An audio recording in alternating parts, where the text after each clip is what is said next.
once again say good morning to you all, ladies and gentlemen. I am honored to be representing my minister, Honorable Felix Mona, who has tasked me to come and be the guest of honor today at the official opening of the ZPCS driving school at Chikurubi Training School here on the 25th of June. I'm greatly honored to stand before you today as the guest of honor on this important occasion, which is the official commissioning of the Zimbabwe Prisons and Correctional Service Driving School. This is more than a ceremonial event, as it marks a clear and timely response to a national imperative of improving road safety, transport discipline, and institutional self-reliance. Let me begin by congratulating Commissioner General Dr. Chihovu and your team for this forward-looking initiative. The operational demands placed on a modern correctional system are increasing, and it is encouraging to witness institutions rising to meet that challenge through innovation and self-development.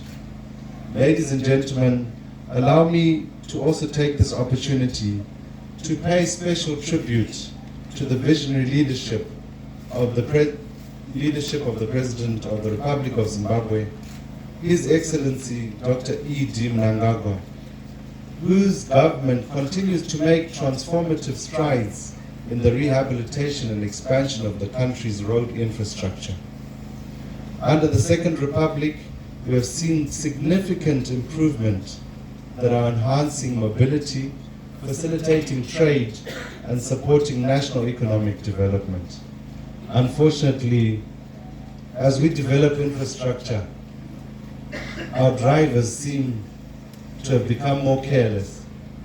The amount of speeding on our roads, the resultant accidents from improved infrastructure, has resulted in a lot of loss of life, which is very worrying for us as the ministry. This driving school, therefore, is a fitting complement to such infrastructure investment, of ensuring that we also invest in the human capital needed to use our roads safely and responsibly. I'll repeat, to use our roads safely and responsibly. As the ministry responsible for transport, we remain concerned with the rising rate of road traffic accidents, as every life lost is one too many. Despite considerable work done to modernize and expand the national road network, the human factor, which is driver behavior and negligence, continues to undermine these gains. The launch of the ZPCS driving school directly responds to this challenge through focusing and promoting structured driver education, discipline, and a culture of safety. I was saying earlier in the briefing that I think drivers trained here will be much more disciplined than drivers who are trained elsewhere. And I think this will contribute to a change in our drivers' mindset.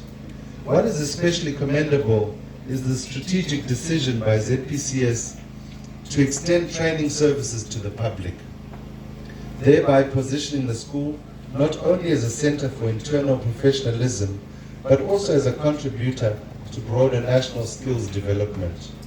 This inclusive approach is fully aligned with the Second Republic's development philosophy of leaving no one and no place behind, as it opens doors for communities to access essential life and employability skills.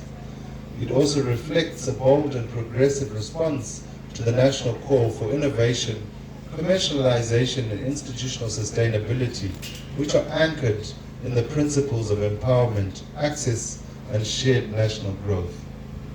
We were discussing earlier that potentially, Honorable J.M. Mazungunya, within government departments, within ministries, if we can market the idea that drivers from across government can come here for refresher courses, can come here for defensive driving, this will increase the sustainability of this driving school and allow it to grow from strength to strength.